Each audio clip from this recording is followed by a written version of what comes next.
Welcome to our podcast today. Dustin and I are excited to talk about just following your intuition and how that can often still be a bumpy path, and one that in the down times causes us to look for reasons or logic or try to find a linear path, which often feels more comfortable to our conscious mind.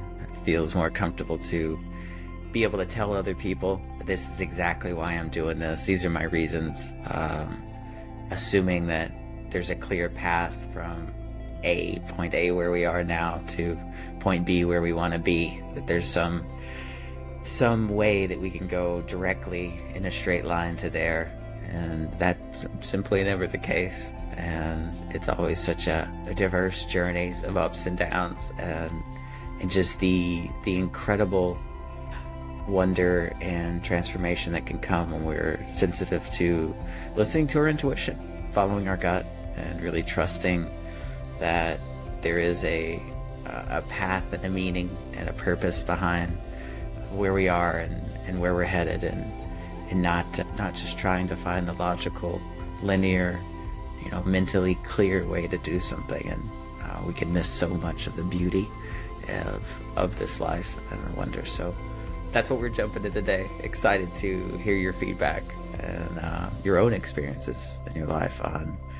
listening to and following your intuition.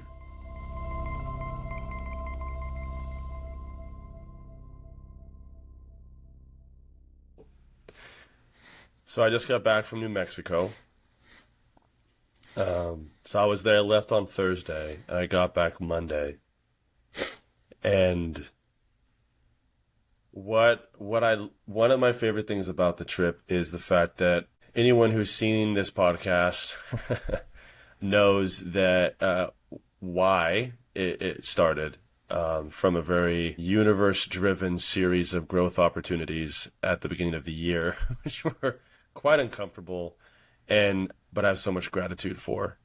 And so where that is now is feeling more embodied in intuition, gut instinct, the least amount of people pleasing I've ever embodied in my life, the most amount of masculine energy, thinking, emotional harmony in my system as a man, that is so much fun to honor myself in the best way, the deepest way, in all those ways that I've ever had before, but how that also honors everyone else in my life even more, because I am operating at the highest, most joyous, authentic, clear, purposeful way of being. You know what I mean? Like how that is honoring those around us. And so New Mexico, man, I'm excited to share. I'm excited to hear whatever you want to share about your experience, because I went on this trip and it was offered to me months ago by a mentor of mine. I don't think he would mind. So Tony, he's been on the podcast for anyone who's seen that. He invited me out to New Mexico. He's working with the Native Americans. So the Pueblo Indians in the Jemez tribe in Jemez, near Jemez Springs in New Mexico. He invited me out months ago to go to a ceremony and to see what he's doing there. He's building a business with the natives. And given that I'm Native American, I was like, well, it's not my tribe, it's not the tribes that I'm from. I'm from more than one tribe. But I knew I needed to be there. And so I didn't know why. It didn't really make a lot of sense. In the beginning, I wasn't sure if I was even going to go. It was like, yeah. And then I kind of hesitated. And I'm like, but I just knew logically it didn't make sense. Like, okay, kind of a off-the-wall trip, going with people I don't know, meeting natives I don't know, 5-day, 4-night trip. But my soul, my instinct, my intuition, I knew I needed to be there. Though logically, even now the trip's done, I don't fully understand, but I know that it was the right decision. I have 5 to 10 different ideas about why I was there. Many powerful things happened. And it was the first time I'd had 3 deja vus in one day that I remember. I think I had 7 or 8 while I was there. There's something that's very powerful in that for me because most of us, I think, overvalue logic. Most of us know about gut and intuition, whether we listen to it or not is a whole other conversation. I think that is not listened to as much as it should be because it's honoring the other side, the dichotomy of life, right? The thing we can't control and doesn't make logical sense most of the time, but it is profound.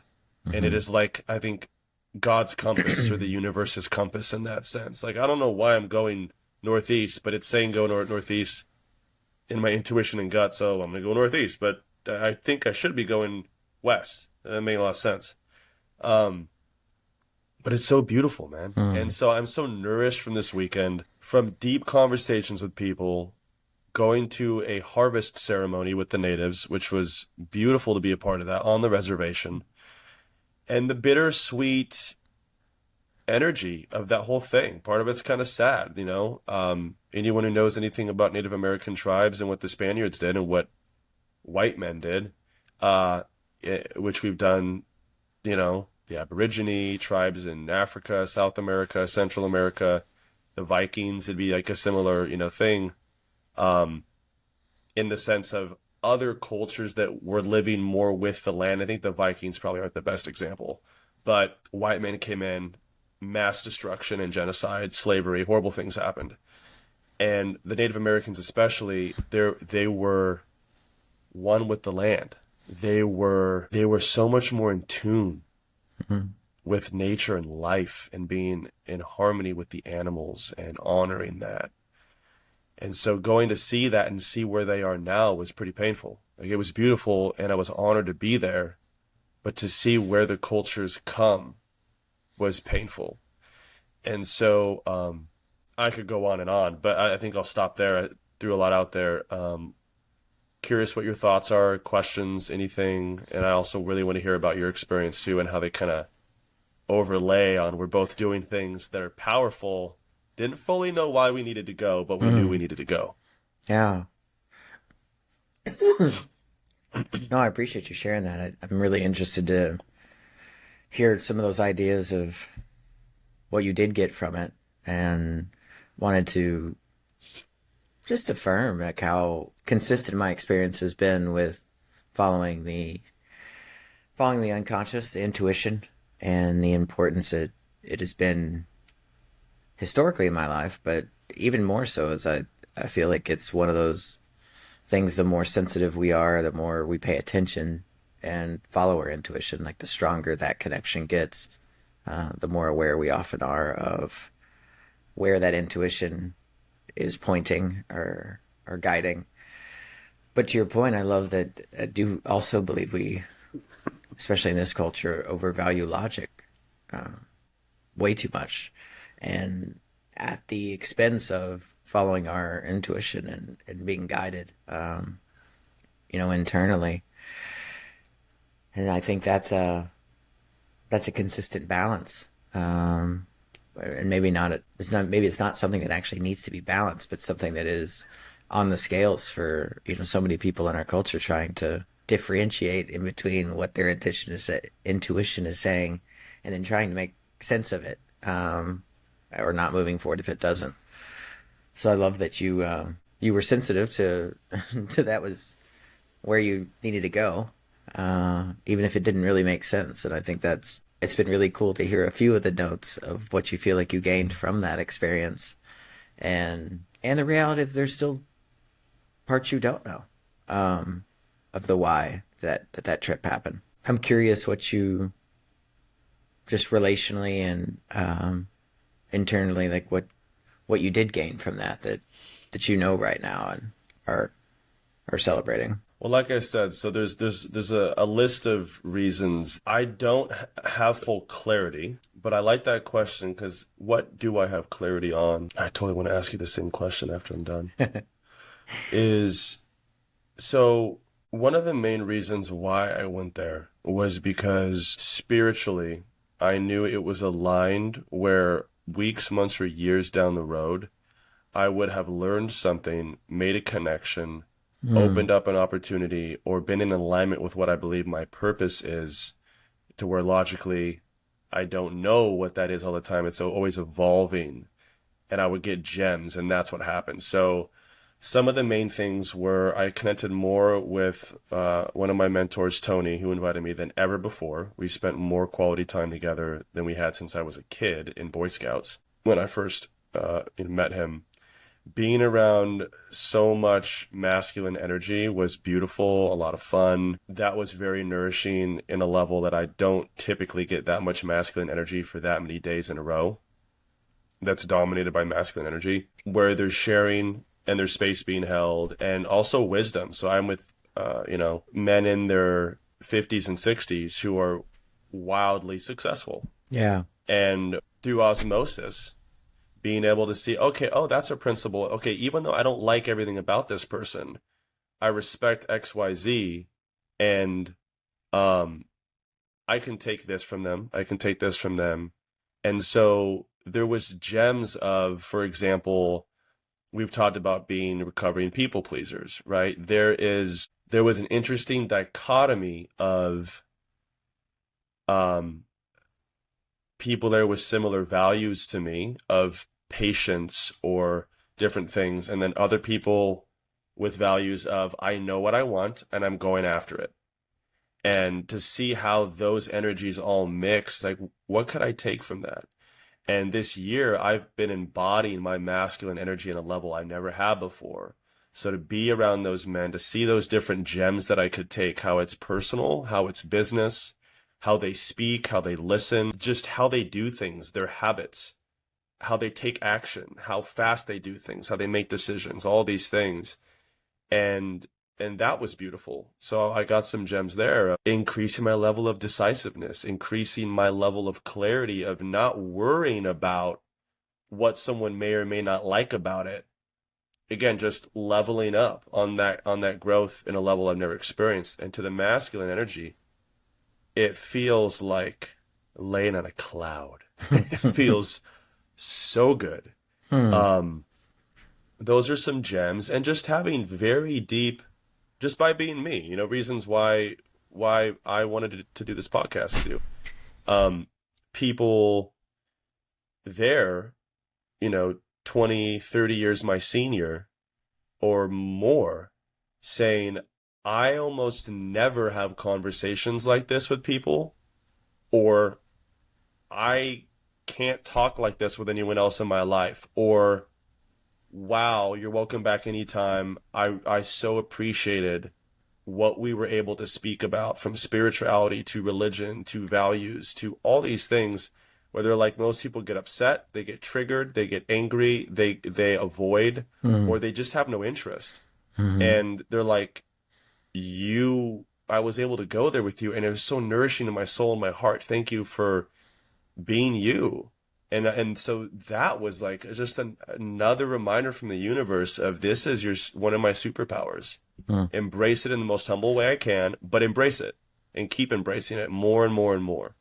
And then I want to finish with, obviously the natives, me being native, I didn't have any direct participation in the company or their mission, but I might. And those were some other seeds where little things came up of like, maybe I will get involved with this at some point. There are looking for things I can help with. What would that look like? I don't know. And then, despite very spiritual stories with my tattoos and dreams and all these crazy synchronicities from my Native American heritage, I'll finish on this piece. Is I used to have dreams more frequently for 3 to 4 years, probably 3 to 4 years ago, where I would be dreaming of me lucidly as a Native American man, long hair, shaved sides of the head, tan, covered in tats. And that's a long story of how this came to be. But one of the most interesting things happened. So I was at this Airbnb. We're out in the middle of nowhere, out to the reservation, beautiful, peaceful, on a river. And so I was kind of tapping into my vibes there and meditated on this rock in the middle of the river, which was cool. I used to do that in India, so that was fun. But coming back from a meditation, I was up in the bathroom and I lit myself in the mirror, and it was just like everything stopped. And it was almost a spitting image of a dream I'd had of me looking at myself in a mirror as a Native American man 4 years ago, 5 years ago. But that dream I had, I was in my 40s as a native. So it was like I had the consciousness of me 4 or 5 years ago or whatever it was at the age I was at in my 30s, but seeing myself as a 40, 50 something year old, fit, way more wise, tan, native, tatted man. And so this last week, and I looked at myself in the mirror. I wasn't even thinking about it, but it was like almost like a deja vu, but not, because I didn't have that feeling I have of where I've seen this exactly before, exactly like this, and heard it. But it was almost like a deja vu's cousin, where I stopped and I went, and I actually said out loud, I said, "Oh my God, Dustin, you look almost like you did as that man in the dream you had years ago of you in the future." And again, I don't know what to do with that, and I don't need to, but it was fun. It felt like home. It felt safe. It felt aligned. And it was, of all the deja vus I had, the human interaction, us tearing up because of beautiful moments with natives, with each other. That was like a massive part of the trip, like a checkpoint of, you made the right choice, Dustin, beyond what you're going to understand right now. But you're exactly where you need to be. And how that ties into dreams, intuition, natives, my heritage, subconscious mind, like everything in a sense combines for me in that moment. And it was pretty wild, man. It was really cool. That's really awesome. Cool. It was nuts. Yeah. It was nuts. And that reflection stuff that's wild and cool. Yeah. Yeah. So I'm still digesting it all. I've only been back a couple days. Yeah. Obviously. That's I can't wait to talk about that more and future updates, obviously. That's so interesting. Yeah, so now I want to honor you. I want to ask you. So you're in a unique experience as well, and we seem to have gone to these experiences with similar open-mindedness, intuitions, got a similar balance of intuition versus logic.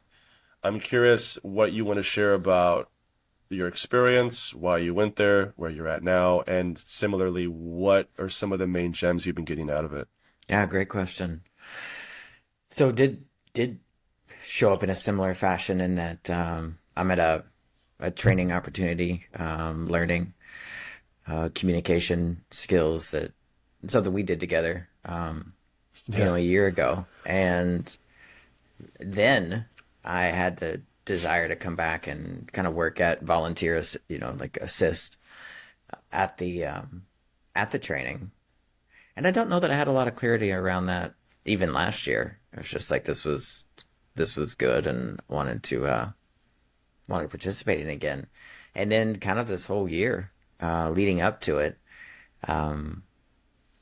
wasn't sure if it was still something I wanted to do, if it's still aligned, was still connected. And then I guess like 2 months ago, it was when I actually asked again the training company if this was happening, if this was an opportunity, and then it was, and I still didn't have a ton of clarity. And I remember you asking, what were my what were my reasons for wanting to go back, and what clarity I did have around it. And I'm sure you remember, like there wasn't much. It was just like really honoring this this curiosity, this space inside of me that at one point really did want to be here and really did want to go. And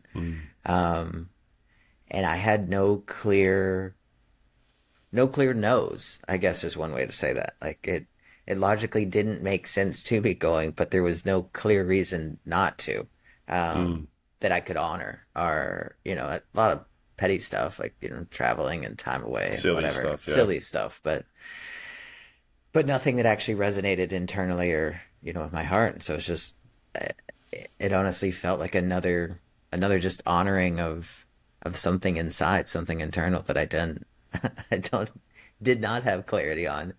And to your point too, similar to yours, like there's still, I think, a lot going on here that I don't understand and don't have clarity on yet. However, there's been some really neat experiences and takeaways since I've been here. There've been multiple things that have happened to me. Like that that singular experience was enough for, for me to have come out and do this at all. And so I think one of those has been just a an opportunity to see myself in a it's almost like being in a mirror, kind of time wise. Like I'm participating in an event that I've done before. Mm. So the location is the same, the surroundings, a lot of the same people are here. The content is very similar, and yet I've experienced myself in an entirely different way. Yeah. How I'm showing up, the congruency, the authenticity, the clarity that I have with how I'm speaking, how I'm participating with the learning, with the exercises, and with the other people. I mean, I'm in a community of about probably 50 people right now, that are all participating in this training and learning, and it's really neat energy of people working on their working on elevating, working on improving their lives and leveling up and kind of confronting their own barriers, issues. Like, a lot of people are here to work on developing career more and kind of overcoming barriers they feel like in their speaking or communication in their jobs. Quite a few people here focused on their relationships with their family, and developing a more consistent, congruent voice and able to honor themselves and show up in community. And I feel like I'm learning from all of that too. Like I've just been a sponge in a different way, a different way than I was at any time before in my life. I feel like I'm learning from other people's experiences in a really profound way, and that that feels really neat too. Because historically, I felt like regardless of how many people I saw do something silly or that didn't work for them, I tried it also. And it didn't work for me too. And so it feels really neat to be in a space in life where I'm actually observing myself learn from someone else's, uh, I don't know, I wouldn't say missteps, but friction in their life, like from Mm. overcoming a barrier or, identifying something in their life that's holding them back and then choosing a way around that, choosing another path. Mm. Really choosing to trust in themselves. That's so much of the focus of what the training is about. Self love and believing in believing that we really have this, and which Mm. I Yeah. which I absolutely universally agree with, and it's been a really neat opportunity to continue practicing that. But that mirror has been really special. It's been really neat to look back and just see how differently I'm showing up now to even a year ago. And if that I think that alone like gives me an immense amount of hope and joy and gratitude for myself, and where I am on my path. But so much more than that, it it gives me I think a clearer sense of possibility, for hope for other people in my life and people I work with, clients, and just it clarifies my desire to serve, my desire to participate in other humans' lives and help them connect to their joy, their celebration, their why for being alive, and just the reality that whether I understand this in any kind of scientific way or not, or have logical reasons for why I'm here or where this is going or how this participates in my career moving forward or any of that, like because I don't have a lot of that this is exactly where I'm supposed to be, and and it's okay not to know. I feel like that's something that just continues to be coming up in my life, Mm. kind of a reframe for the battle my head does fighting for logic at times and fighting for Yeah. like I need concrete reasons of why you're doing this. It's like I don't the concrete reasons I've often had in the past did not take me anywhere my heart needed to go to grow or to expand or to participate on my path. They were very, I think, simple, shallow, monetary gain, pride things, that Mm. seemed like the clear path stuff, and that's always led to dead ends for me, and shallowness, and this this unknown. I don't really know why I'm here. That just following that is very consistently led me to places that are challenging, are stressful, Mm-hmm. an immense amount of friction, but in that amazing evolution and joy and celebration of things I didn't know about myself but now do. That's awesome, man. Yeah, I there's a lot of similarities there. It I just had a cool visual that Hmm. made me think of it's like option A, control, logic, Hmm. clarity, a clear plan, which people like to say God laughs at. It's like, okay, I'm gonna go from point A to point B. It's gonna be a straight line and it's right there and that's what I want. Right. And you get there and it's like a low grade single family home in suburbia. Not bad. Not bad by any means. Maybe like middle class, lower middle class, something like that. Cool. Great. And that's beautiful. And that's some people's dream. And that was my dream for a while. Yes. That's very positive.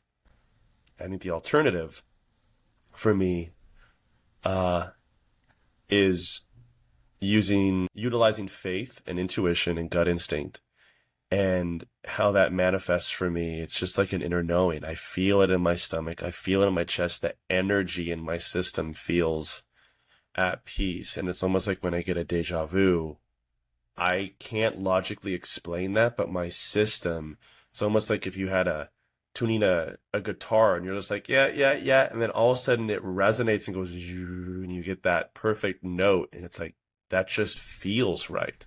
I Hmm. can't really explain it. And doing that, comparing to option A with that home, is like I'm in the same starting point, but now I'm going to listen to that. And now it's like nighttime. I don't have a flashlight. God or source is being my flashlight, but I can't see at times. I get like a glimpse. Okay, cool. I kind of know up, down, mountains, right? Volcanoes, and there's like all this stuff going on. And then I get to where I'm going and the lights turn on. It's like I'm in New Zealand, and I'm just like, this is infinitely better than if I would have done what I was going to do. Doesn't make it easy, but so much better. So much better. Um, and I think we're both in a prime example of that right now. And I think if there's anything I want to take away from this episode, I think it's that for me. Another healthy reminder of cool. I've been living this way for, 8, 9 years, whatever it is. And, you've been living this way for many years as well. And it's like we keep getting that, you keep doing this. It's like you go to the gym long enough and you get enough muscle and you're like, yeah, okay, I'm doing this. I'm seeing the gains. Yeah. Though going to the gym and all that kind of sucks a lot of the time. It's the same principle. I think it's so beautiful. And it's cool that you're there too. And just seeing the differences of how we've both grown. We've grown so much in our lives.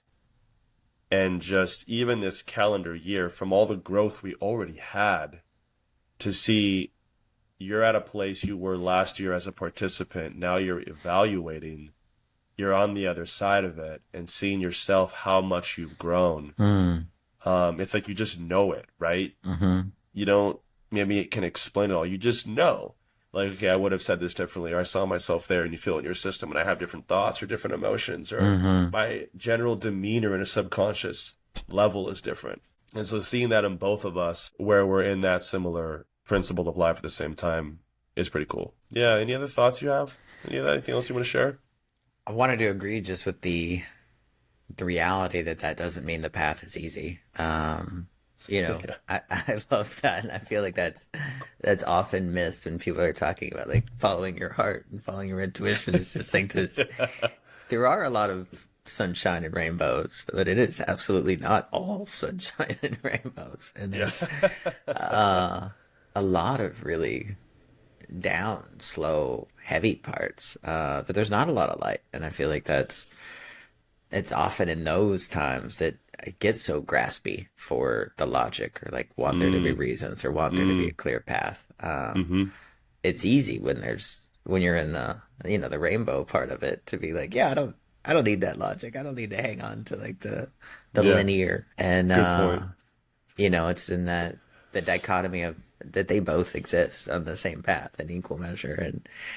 Um, and I just, yeah, I think it's really important to remember, like, it's still bumpy, Oh yeah, but it's fantastic. it's so Uh, much better. yeah. You just reminded me too. So I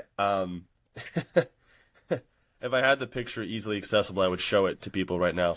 There's a notorious, infamous, probably is a better word, in the Bitcoin community, in the crypto community, especially for for Bitcoiners, where um it has two pictures of a little stick figure going on a journey, which is part of where I got this in my mind, I'm sure.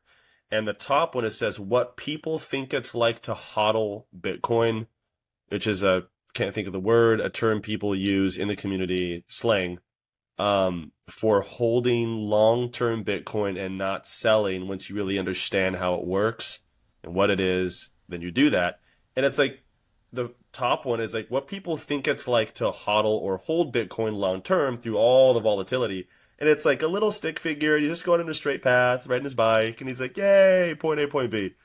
And then the other one is like, you fall in a crevice, you have to rappel out, you like break a leg, you're doing this, you're up a mountain, you're falling, like almost dying, and then you go through all this insanity and you get there, and that's what it's like to hodl. Mhm. Um, to me, it's the same thing, and it humorously, to anyone who's seen the movie Pulp Fiction, have you seen Pulp Oh Fiction? yeah. Okay, this is another thing that I think is a perfect, really funny Christopher Walken scene about a watch, his grandfather's watch. Huh. I won't Yes. give details on this episode for those who haven't seen it. It's kind of grotesque, but it's really funny if you've seen that movie. Of he went through an insane amount of discomfort and discipline to be able to give his grandson the watch. And I feel it's the same thing for holding Bitcoin. And I feel it's the similar principle for what we're talking about is and so many entrepreneurs and very successful people, successful um monetarily, that we have in the world. I define success differently, but I think they're still in the same realm, a lot of these people. The pattern that I've heard so many times again, when people in podcasts and interviews are asking them, like, what's your secret? What's your Mm. habit? What's your method? All these things. Try to find that sauce, that thing that makes them beyond average. And so many of them say, I trust my instinct, I trust my gut, I trust universe or God, and let that guide me, even if it doesn't make sense. Right. From Jim Carrey to Denzel Washington to so many wealthy business people, and it's like that's really served me. Mm-hmm. And Yeah, I that's think cool. all that's what we're talking about. We're in the It middle of is. it, and it's beautiful. I'm actually okay ending the episode here. I don't know about you. We've both Yeah. got a lot going on today, so It's a pleasure.